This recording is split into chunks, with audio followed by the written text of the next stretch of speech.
What's happening, everyone? Nicky Hawkins here. The morning after the game before Crystal Palace 2, West Ham 3. I'll tell you, 3-0 up and you're cruising, and then the last 10 minutes, I had some terrible thoughts in my mind. The Spurs game coming to thoughts, to be quite honest with you. Harder than it should have been. I don't think Crystal Palace played that badly, if I'm honest. I thought they was decent on the day, you know what I mean? And I've seen a lot of Palace fans complaining about injuries and all of that sort of thing, but we've got injuries, we've got COVID cases, we've got all of that, and one of the smallest squads in the league. But I thought Crystal Palace were decent, and they hit the post very early on. Great strike. I was right in line with that, and I saw it. It come off the post, and they hit the bar. But in between that, we scored. Mikel Antonio, after a good double save initially from the gatekeeper. We had a chance just before that where I think Antonio went in again. He made the save there, and then Benrahma should have slotted in really, but he headed a bit too low. If he'd have gone a bit higher, it would have gone in. Keeper was on the floor. He made a good double save, but then we got the goal, Mikel Antonio, and then something special from Manuel Lanzini, and we know he's capable of this. We've seen it so many times from Manuel Lanzini.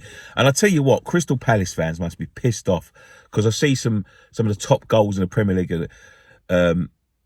League era yesterday. It must have been a New Year's Day thing, and I swear on my life, about 97% of the greatest goals in the Premier League have been scored against them, because they seem to get a great goal scored against them at least 3 times a season. You know, you remember the Andy Carroll one, you remember the Payet one, well, the first and second one, and then obviously that one yesterday. Lanzini scored another couple of crackers. He loves a goal against Crystal Palace, Lanzini, and I've got to give a special mention to Lanzini, because it's been a tough few years for Manuel Lanzini, and I'll be honest with you, I thought we'd never get the player back that he was, and he's been out the side, and he's not got a lot of chance. He played very few games last year, although he scored that cracker against Tottenham. But he's forced his way back into the side, you know, because of injuries, because of, you know, COVID and all this sort of thing. But he's becoming back to the player that I knew we had. He's such a special talent, man, Manuel Lanzini. And to be honest with you, in that whole squad, probably only him and Benrahma could have done what he done yesterday. Off the right, flicked up with the left, and bang, straight in the corner. It was a fantastic goal, and he's good at that sort of thing. And then the handball, how the referee didn't see that in the first instance, I've got no idea. He was right in front of it. He saw it.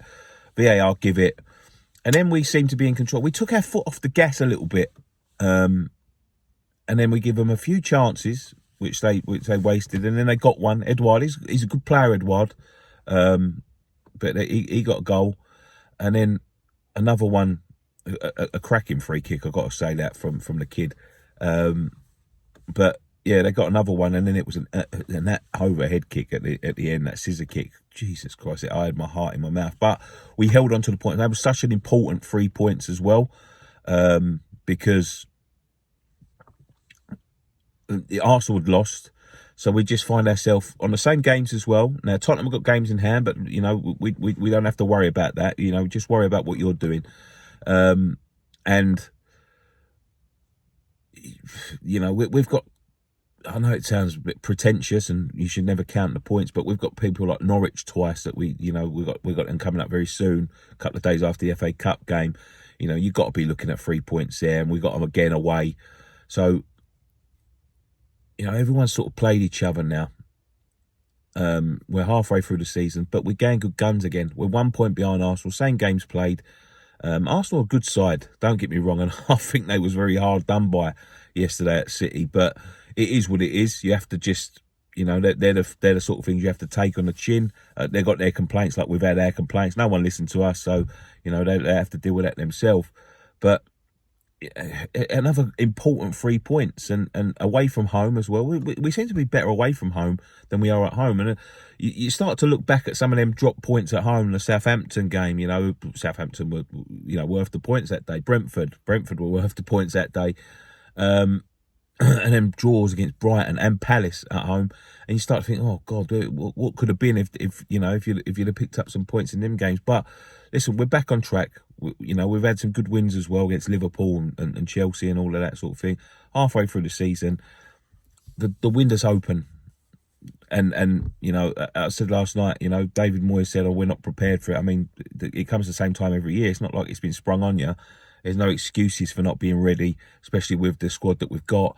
If we got a couple of big signings in, 2 or 3 big signings, we could have a superb finish to the season. We've got a great opportunity again. And we've put ourselves in that, and we've got Europe, of course, and we need to be looking at that as well as a potential competition where we can progress into the same place that we're fighting in the league. I don't want to get to a point where you have to choose, because you don't want to put all your eggs in one basket. Cup's a cup. I'd love to win a cup. It's going to be tough. It's a tough ask. You know what I mean? Like we the Carabao Cup. It would have been a tough ask. We went through some tough rounds, and the Europa is going to be very similar to that. And there's some big sides in there now. But listen, we're just enjoying ourselves, aren't we? Let's be fair. We was close to fucking it all up against Southampton, and then we've come back with 2 big away wins. Leeds in the FA Cup now. Make sure you get through that. Will he play a depleted team? I don't think he should. I think he should go with his full side, especially seeing as we've got Norwich, and we should have enough, whatever we put out to beat Norwich. We lose side Benrahma now, so that's why getting signings in is so important. It's pivotal now to get some more players. We've got a small depleted squad as it is, so we need people that are going to come in and not just back up the players that we've got enough backups. We need players to improve the first team and knock some of them first team into backups, or vice versa. So listen, Kretinsky's got the money. Golden Sally can fuck off. They don't want to invest. Get someone in there that wants to invest. Get the team up to scratch, and we could have again another good season. And I thought, all the talk last year was because we wasn't there as fans. Ask a few of the players how they're feeling, because we're in a very similar position now than we was last year. But listen, Happy New Year, guys. It was a great game yesterday. Hopefully we'll see you all building up to Leeds. We get through the cup there. Then we've got Norwich and Leeds back to back. Get a couple of home wins here, and we're flying high. But just enjoy it. Just enjoy it. Anyway, one thing left to say. Come on, you irons.